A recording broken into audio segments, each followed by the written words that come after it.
സ്വഹീഹ് ബുഖാരിക്കെതിരെ വ്യാപകമായി വിമർശനം അടിച്ചുവിടുവാൻ വേണ്ടി സ്വഹീഹ് ബുഖാരി മുഴുവനും സ്വീകാര്യമല്ലെന്ന് പഠിപ്പിക്കുവാൻ വേണ്ടി കൊണ്ടുവരുന്ന ഒരു പരിഹാസ്യ റിപ്പോർട്ടാണ് കുരങ്ങ് വ്യഭിചരിച്ചു എന്നാൽ ആ കുരങ്ങിനെ എറിഞ്ഞു കൊന്നു എന്ന് ബുഖാരിയിലില്ലേ, ആ ഹദീസ് നിങ്ങൾ സ്വീകരിക്കുമോ എന്ന് ചോദിക്കുന്ന ആളുകളുണ്ട്. ഒരു കുരങ്ങ് വ്യഭിചരിക്കുകയും ആ കുരങ്ങിന്റെ വ്യഭിചാരത്തിന്റെ പിറകെ മറ്റ് കുരങ്ങൾ ചേർന്ന് ആ കുരങ്ങിനെ എറിഞ്ഞുകൊല്ലുകയും ചെയ്തു എന്ന ഹദീസ് ബുഖാരിയിലുണ്ടല്ലോ, ആ ഹദീസ് നിങ്ങൾ സ്വീകരിക്കുമോ എന്ന് ചിലർ ചോദിക്കുന്നു. എന്തിനാ ചോദിക്കുന്നത്? ഇത് സ്വീകരിക്കില്ല എങ്കിൽ പിന്നെ സമാനമായി ഞങ്ങളും പലതും സ്വീകരിക്കില്ല എന്ന് സ്ഥാപിക്കാനാണ്. അപ്പൊ നിങ്ങളും സ്വീകരിക്കാത്തതുണ്ടല്ലോ, നിങ്ങളും ബുഖാരിയിലെ എല്ലാ ഹദീസും സ്വീകരിക്കുന്നില്ലല്ലോ, എങ്കിൽ അത് സ്വീകാര്യമല്ലെങ്കിൽ സ്വഹീഹ് ബുഖാരിയിൽ സ്വീകാര്യമല്ലാത്തത് ഉണ്ട് എന്ന് നിങ്ങളും സമ്മതിക്കലല്ലേ എന്നാണ് ഇത്തരം ആളുകൾ, നിഷേധികൾ ഈ ചോദ്യത്തിലൂടെ ഉദ്ദേശിക്കുന്നത്. യഥാർത്ഥത്തിൽ എന്താണ് വസ്തുത? ആ വിഷയവുമായി ബന്ധപ്പെട്ട് നമ്മൾ മനസ്സിലാക്കേണ്ട ഉത്തരം എന്താണ്, മറുപടി എന്താണ്? നബി സ്വല്ലല്ലാഹു അലൈഹി വസല്ലം തങ്ങൾ പറഞ്ഞ ഒരു ഹദീസായി കൊണ്ട് അങ്ങനെ ഒരു കാര്യം സ്വഹീഹ് ബുഖാരിയിൽ ഇല്ല. നബി സ്വല്ലല്ലാഹു അലൈഹി വസല്ലം തങ്ങൾ പറഞ്ഞ ഒരു ഹദീസായി കൊണ്ട് അങ്ങനെ ഒരു കാര്യം സ്വഹീഹ് ബുഖാരിയിൽ ഇല്ല. സ്വഹീഹ് ബുഖാരി എന്നല്ല ഒരൊറ്റ ഹദീസ് കിതാബിലും അങ്ങനെ വന്നിട്ടില്ല. അതാണ് ഒന്നാമത്തെ മറുപടി. സ്വഹീഹ് ബുഖാരി ഹദീസ് എന്ന് പറയുമ്പോൾ നബി തങ്ങൾ പറഞ്ഞത്, നബി തങ്ങൾ പ്രവർത്തിച്ചത്, നബി തങ്ങൾ അംഗീകരിച്ചത്, അതാണ് ഹദീസുകൾ. സ്വഹീഹ് ബുഖാരിയിൽ ഹദീസുകൾ മാത്രമല്ല ഇമാം ബുഖാരി ക്രോഡീകരിച്ചത്. ഹദീസ് ക്രോഡീകരിക്കുമ്പോൾ ഇമാം ബുഖാരി സ്വീകരിച്ച മാനദണ്ഡമല്ല അനുബന്ധമായ ചില സംഭവങ്ങളെ, വ്യാഖ്യാനങ്ങളെ, ചില റിപ്പോർട്ടർമാരുടെ അഭിപ്രായങ്ങളെ സ്വീകരിക്കുന്നിടത്ത് നബി തങ്ങളുടെ ഹദീസ് സ്വീകരിക്കുന്ന അതേ മാനദണ്ഡമല്ല ഇമാം ബുഖാരി നിശ്ചയിച്ചിരിക്കുന്നത്. എന്നാൽ നബി തങ്ങൾ പറഞ്ഞു, നബി തങ്ങൾ ചെയ്തു, നബി തങ്ങൾ അംഗീകരിച്ചു എന്ന് പറഞ്ഞുകൊണ്ട് സ്വഹീഹ് ബുഖാരിയിൽ, സ്വഹീഹ് മുസ്ലിമിൽ എന്തെല്ലാം സ്ഥിരപ്പെട്ടു വന്നുവോ അത് മുഴുവനും സ്വഹീഹ് തന്നെ, സംശയമില്ല. അതിലൊറ്റ ഹദീസ് അസ്വീകാരയോഗ്യമായതില്ല, അത് മുഴുവൻ സ്വീകാര്യമാണ്. ബുഖാരി മുസ്ലിമിൽ വന്ന നിബിധങ്ങളിലേക്ക് ചേർത്തിപ്പറയുന്ന എന്തെല്ലാം ഉണ്ടോ അത് മുഴുവനും സനദും സ്വഹീഹാണ്, അതിനെ മത്ന് ടെക്സ്റ്റും സ്വഹീഹാണ്, സംശയിക്കാനില്ല. എന്നാൽ ഈ സംഭവമോ, കുരങ്ങ് വ്യഭിചരിച്ചു എന്ന് പറയുന്ന സംഭവമോ അതൊരിക്കലും നബിതങ്ങൾ പറഞ്ഞതല്ല, ഒരു സ്വഹാബി പറഞ്ഞതുമല്ല, നബിയുടെ വാക്കല്ല, സ്വഹാബിയുടെ വാക്കുമല്ല. പിന്നെ എന്താണ് ബുഖാരിയിലുള്ളത്? ബുഖാരിയിലുള്ളത് മുതിർന്ന താബിഇയായ അബൂ അബ്ദില്ലാ അംർ ഇബ്നു മൈമൂൻ അൽ അവദി അൽ കൂഫി, കൂഫക്കാരനായ അബൂ അബ്ദില്ല എന്ന സ്ഥാനപ്പേരുള്ള അംർ ഇബ്നു മൈമൂൻ റഹിമഹുല്ലാ, അദ്ദേഹം താബിഇയാണ്, പ്രഗൽഭനായ താബിഇയാണ്.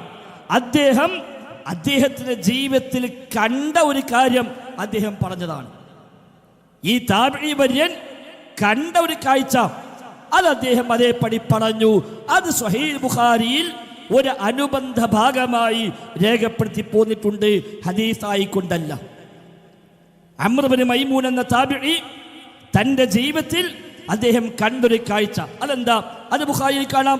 റഅയ്തു ഫിൽ ജാഹിലിയ്യത്തി ഖിർദതൻ ഇജ്തമഅ അലൈഹാ ഖിറദത്തുൻ ഖദ് സനത് ഫറജമൂഹാ ഫറജംതുഹാ മഅഹും. സ്വഹീഹ് ബുഖാരിയിൽ 3849 റിപ്പോർട്ടാണ്. 3849 ഹദീസിന്റെ അനുബന്ധമായി വന്ന ഒരു വാചകമാണത്. നബി തങ്ങളുടെ വാക്കല്ല, അംർ ഇബ്നു മൈമൂൻ എന്ന് പറയുന്ന ഒരു താബിഇയുടെ വാക്ക്. എന്താണ്?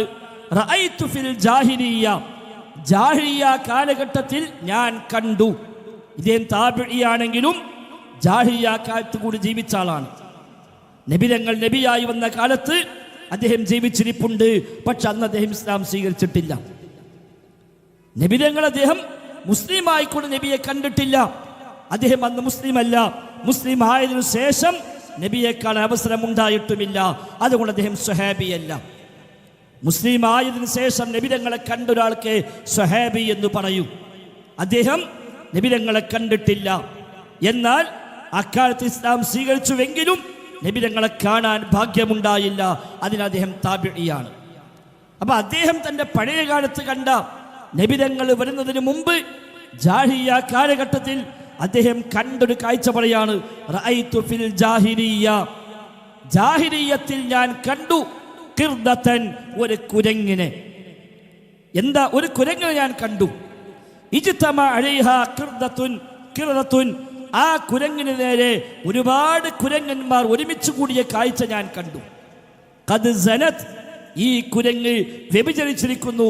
ഫറജമൂഹാ, അങ്ങനെ മറ്റ് കുരങ്ങുകൾ അത് എറിഞ്ഞു കൊല്ലുന്നു. ഫറജംതുഹാ മഅഹും, അപ്പൊ ഞാനും ഒരു കല്ലെടുത്ത് അതിൻ്റെ കൂടെ ഞാനും എറിഞ്ഞു എന്ന് തൻ്റെ ജാഹിലിയ്യ കാലഘട്ടത്തിൽ താൻ ഇസ്ലാമിലേക്ക് വരുന്നതിന് മുമ്പ് അദ്ദേഹത്തിനുണ്ടായ ഒരു അനുഭവം അദ്ദേഹം പറഞ്ഞു. ഹദീസല്ല, നബിയുടെ വാക്കല്ല, സഹാബിയുടെ വാക്കല്ല, നേരെ മറിച്ച് താൻ പഴയ കാലത്ത് കണ്ടൊരു കാഴ്ച. ഒരു കുരങ്ങിന് മേലെ മറ്റ് കുരങ്ങൊക്കെ ഒരുമിച്ച് കൂടി എല്ലാവരും കൂടെ ആ കുരങ്ങ് എറിഞ്ഞുകൊണ്ടിരിക്കുന്നു. ആ കൗതുക കാഴ്ച കണ്ടപ്പോൾ അദ്ദേഹം ഒരു കല്ലെടുത്തു, ആ കൂട്ടത്തിൽ അദ്ദേഹം എറിഞ്ഞു. ഇത് അദ്ദേഹം പറഞ്ഞു. ആ പറഞ്ഞത് ഇമാം ബുഖാരി റഹിമഹുല്ല ഒരു ഹദീസുമായി ബന്ധപ്പെട്ട് പറയുന്നിടത്ത് ഒരു അനുബന്ധമായി ഈ സംഭവം എടുത്തു കൊടുത്തു. എന്തിനാണ് ഇമാം ബുഖാരി ഇത് കൊടുത്തത്? പിന്നെ ഇമാം ബുഖാരി എന്തിനു കൊടുത്തു? ഈ അംർ ഇബ്നു മൈമൂൻ റഹിമഹുല്ല വഫാത്താകുന്നത് ഹിജ്റ 74-ലാണ്. ഹിജ്റ വർഷം 74-ൽ മിൻ കിബാരി താബിഈൻ, മുതിർന്ന തലമുറയിൽപ്പെട്ട താബിഈങ്ങളിൽപ്പെട്ട ആളാണ് അദ്ദേഹം. അദ്ദേഹം ജാഹിലിയ്യ കാലത്തും ജീവിച്ചിട്ടുണ്ട്, ഇസ്ലാമിലും ജീവിച്ചിട്ടുണ്ട് എന്ന് സ്ഥാപിക്കാൻ വേണ്ടിയാണ് ഇമാം ബുഖാരി ഇത് കൊടുത്തത്. ഇദ്ദേഹം ജാഹിലിയ്യ കാലത്തും ജീവിച്ച ആളാണ്, നബിയുടെ കാലത്തും ജീവിച്ച ആളാണ്, ശേഷം ജീവിച്ച ആളാണ് എന്ന് പഠിപ്പിക്കുവാൻ വേണ്ടി ഇമാം ഖുർത്തുബി റഹിമഹുല്ല തഫ്സീറിൽ അത് രേഖപ്പെടുത്തി.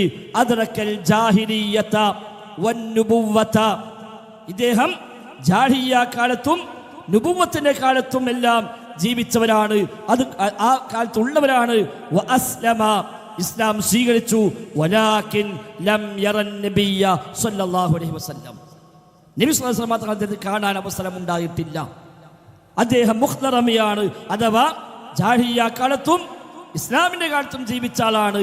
അത്തരമൊരു ആളാകുന്നു അംർ ഇബ്നു മൈമൂൻ എന്ന് ഇമാം ബുഖാരിക്ക് പറയാൻ അംർ ഇബ്നു മൈമൂനിന്റെ തന്നെ ഒരു വാചകം, ജാഹിലിയ്യ കാലത്ത് ഞാൻ ഇങ്ങനെ കണ്ടു എന്ന് അംർ പറഞ്ഞൊരു വാക്കുണ്ട്.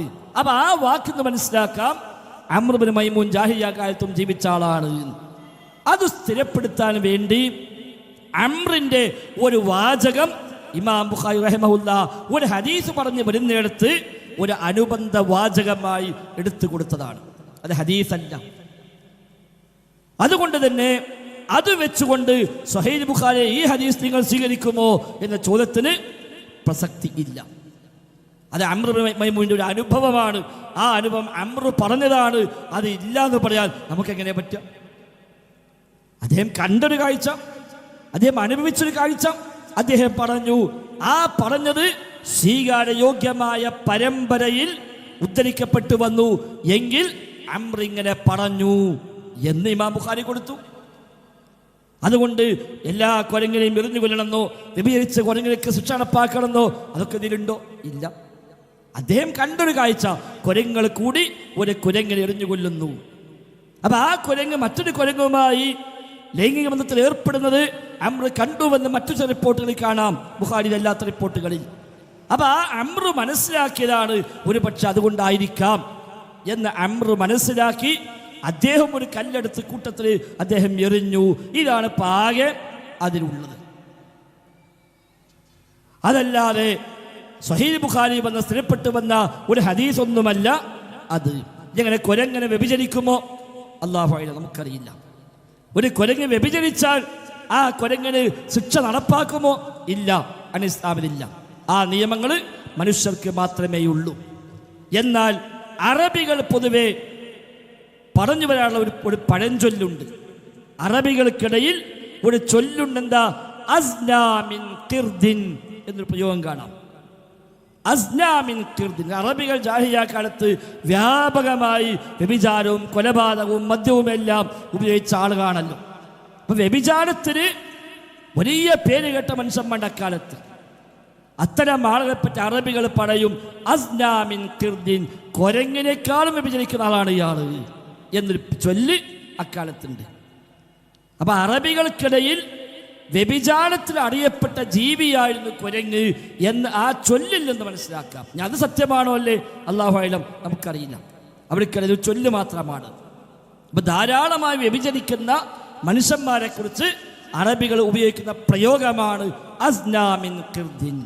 മാത്രമല്ല ഇബ്നു ഖുതൈബ റഹിമഹുല്ലാ മുഅ്തസിലിയാക്കൾക്ക് മറുപടി പറഞ്ഞുകൊണ്ട് ഈ ഹദീസിൽ വിശദീകരണം പറഞ്ഞിട്ടുണ്ട്. മുഅ്തസിലിയാക്കൾ നിഷേധിച്ച ഹദീസിൽ റിപ്പോർട്ടിൽപ്പെട്ടതാണ് ഈ റിപ്പോർട്ട്. അതുകൊണ്ട് തന്നെ അവർക്ക് മറുപടി പറഞ്ഞപ്പോൾ ഇമാം ഇബ്നു ഖുതൈബ റഹിമഹുല്ലാ പറഞ്ഞു, ലൈസ ശൈഉൻ യജ്തമിഉ ഫീഹി സിവാജു വൽ ഗീറതു ഇല്ലൽ ഇൻസാൻ വൽ ഖിർദ്. വിവാഹവും അതേപോലെ ധർമ്മരോഷവുമുള്ള ഇത് രണ്ടും ഒരുമിച്ച് കൂടുന്ന ജീവികൾ ഒന്ന് മനുഷ്യനാണ്, മറ്റൊന്ന് കുരങ്ങാണ് എന്ന് ഇബ്നു ഖുതൈബ റഹിമഹുല്ലാ തഅ്വീൽ മുഖ്തലിഫുൽ ഹദീസ് എന്ന കിതാബിൽ 1000 കൊല്ലം മുമ്പ് രേഖപ്പെടുത്തി വെച്ചിട്ടുണ്ട്. കിതാബുൽ ഹയവാനാത്ത് എന്ന പേര് ഗ്രന്ഥങ്ങളുണ്ട്. ഓരോ ജീവികളുടെയും സ്വഭാവങ്ങളെ കുറിച്ച് വിവരിക്കുന്ന ഗ്രന്ഥങ്ങൾ. കിതാബുൽ ഖൈൽ, കുതിരയെപ്പറ്റിയുള്ള കിതാബ് ഉണ്ട്. ഇത്തരം ജീവികളുമായി ബന്ധപ്പെട്ട ഗ്രന്ഥങ്ങളൊക്കെ കുരങ്ങിൻ്റെ ചില സ്വഭാവങ്ങളെ അവരൊക്കെ പറഞ്ഞു കാണുന്നു. അല്ലാഹു അലം. എന്തായാലും ശരി, ഇവിടെ കുരങ്ങിനെ എറിഞ്ഞ് കൊല്ലണമെന്നോ അങ്ങനെ ഇസ്ലാമിൽ നിയമമുണ്ട് എന്നോ ഒന്നും ഇതിലില്ല. ഒരു താബിഈ തൻ്റെ ജാഹിലിയ്യ കാലഘട്ടത്തിൽ അദ്ദേഹം കണ്ടൊരു കാഴ്ച, അദ്ദേഹം കൂടി അതിൽ ഭാഗവാക്കായ ഒരു സംഭവം, അത് അദ്ദേഹം പറഞ്ഞത് ഇമാം ബുഖാരി എടുത്തു കൊടുത്തത് ഇദ്ദേഹം ജാഹിലിയ്യ കാലത്തും ജീവിച്ച ആളാണ് എന്ന് സ്ഥാപിക്കാൻ വേണ്ടി മാത്രമാണ്. ഇത് അത് വെച്ചുകൊണ്ട് ഇത് നിങ്ങൾ അംഗീകരിക്കുമോ? അപ്പൊ ബുഖാരി വന്ന ഇത് നിങ്ങൾ തള്ളുന്നില്ലേ? എന്നാ പിന്നെ ഇതേപോലെ തള്ളേണ്ട മറ്റു പലതുമുണ്ട് എന്ന് സ്ഥാപിക്കാനാണ് ഇത്തരം ആളുകൾ ശ്രമിച്ചു കൊണ്ടിരിക്കുന്നത്. അത് ന്യായമല്ല. ഇങ്ങനെ വന്ന ഹദീസല്ലാത്ത അനുബന്ധ റിപ്പോർട്ടുകൾ സ്വഹീഹ് ബുഖാരിയിൽ പലതുമുണ്ട്. ചിലപ്പോൾ ഹദീസ് പറയുമ്പോൾ ആ ഹദീസിന് ഒരു സ്വഹാബി നൽകിയ വ്യാഖ്യാനം ഇമാം ബുഖാരി അനുബന്ധമായി കൊടുക്കും, അല്ലെങ്കിൽ താബിഈ പറഞ്ഞ വ്യാഖ്യാനം അനുബന്ധമായി കൊടുക്കും. ഒരു പേര് പരാമർശിക്കുമ്പോൾ ആ പേരൊന്നുകൂടെ വിശദീകരിക്കാൻ വേണ്ടി ആ പേരുമായി ബന്ധപ്പെട്ട പല സംഭവങ്ങളുണ്ടെങ്കിൽ ആ സംഭവം എടുത്തു കൊടുക്കും. അത് ഇമാം ബുഖാരിയുടെ ശൈലിയാണ്. അതെല്ലാം ഹദീസ് സ്വീകരിക്കുന്നത് പോലെ തന്നെ 100% എല്ലാ നിബന്ധനയും പാലിച്ച് ആ പരിശോധന പൂർത്തിയാക്കി കൊടുത്ത സംഭവങ്ങളാണ് എന്ന് ഇമാം ബുഖാരിയും പറഞ്ഞിട്ടില്ല, അങ്ങനെ ആരുമൊട്ട് നിലപാട് സ്വീകരിച്ചിട്ടുമില്ല. എന്നാൽ ബുഖാരി വന്ന ഹദീസുകൾ 100% സ്വഹീഹാണ്. ഹദീസ് അല്ലാത്ത മറ്റുള്ളവ അത് സ്വഹീഹായതുണ്ടാകാം, അല്ലാത്തതുണ്ടാകാം. അതിൽ മുസ്ലിം ഉമ്മത്തിൽ അല്ലാത്ത നിലപാട് വന്നിട്ടുമില്ല. അപ്പം അതിൽപ്പെട്ട ഒന്നാണ് ഇപ്പറഞ്ഞ കുരങ്ങുമായി ബന്ധപ്പെട്ട ഇക്കാര്യം. സമാനമായ മറ്റൊന്നാണ് അബൂലഹബുമായി ബന്ധപ്പെട്ട വിഷയം ബുഖാരിയിലുണ്ട് എന്നിവിടെ പറയാറുണ്ട്. അബൂലഹബ് നബിതങ്ങൾ ജനിച്ചപ്പോൾ അതിൽ സന്തോഷിച്ചത് കൊണ്ട് നരകശിക്ഷന് ഇളവ് ലഭിക്കുന്നു എന്നാണ് സാധാരണ പറയാറുള്ളത്. 2 വിഭാഗം ആളുകളാണ് സാധാരണ ഈ സംഭവത്തെ കൊണ്ടുവരിക. ഒന്ന്, നമ്മുടെ നാട്ടിലെ സമസ്തക്കാർ.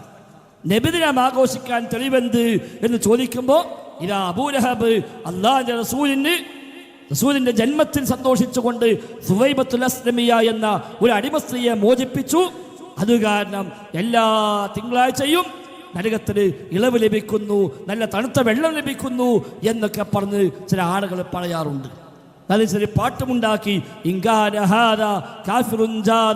എന്ന് പറഞ്ഞുകൊണ്ട് അവിശ്വാസിയ ഒരു മനുഷ്യൻ, ഖുർആൻ ആക്ഷേപിച്ച ഒരു മനുഷ്യൻ, ആ മനുഷ്യന് നബി തങ്ങളെ ജന്മത്തെ സന്തോഷിച്ചപ്പോൾ ഇത്ര കിട്ടിയെങ്കിൽ ഒരു വിശ്വാസിക്ക് എത്ര കിട്ടും എന്ന് പറഞ്ഞ് പാട്ട് വരെ ഉണ്ടാക്കിയ മനുഷ്യന്മാരുമുണ്ട് ചരിത്രത്തിൽ. അത്തരം ആളുകളെ പലപ്പോഴും തെളിവാക്കുന്നതാണ് ഇതാ അബൂലഹബിന് ശിക്ഷ ഇളവ് ലഭിക്കുന്നു, സ്വഹീഹ് ബുഖാരിയിലില്ലേ എന്നത്.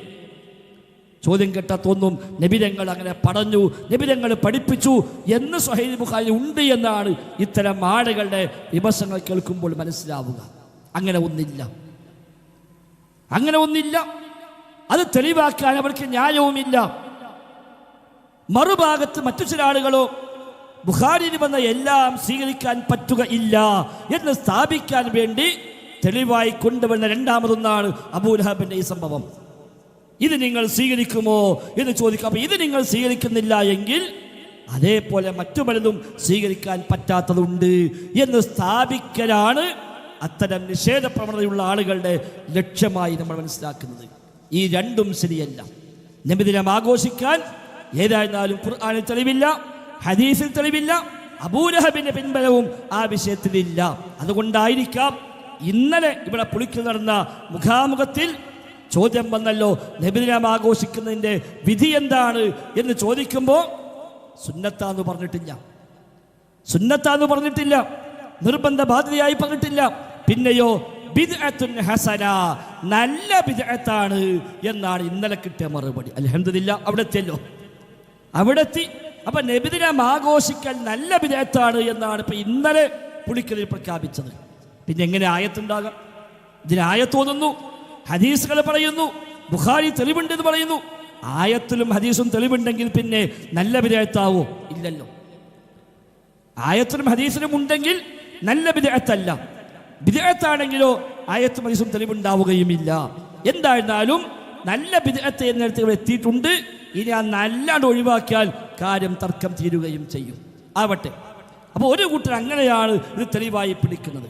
മറ്റൊരു കൂട്ടര് നേരത്തെ സൂചിപ്പിച്ചു, ബുഖാരിയിൽ വന്ന പലതും സ്വീകരിക്കാൻ പറ്റാത്തതുണ്ട് എന്ന് സ്ഥാപിക്കലാണ് അവരുടെ ആവശ്യം. ആ രണ്ട് വിഭാഗത്തിലും യഥാർത്ഥത്തിൽ ഇതിൽ തെളിവില്ല.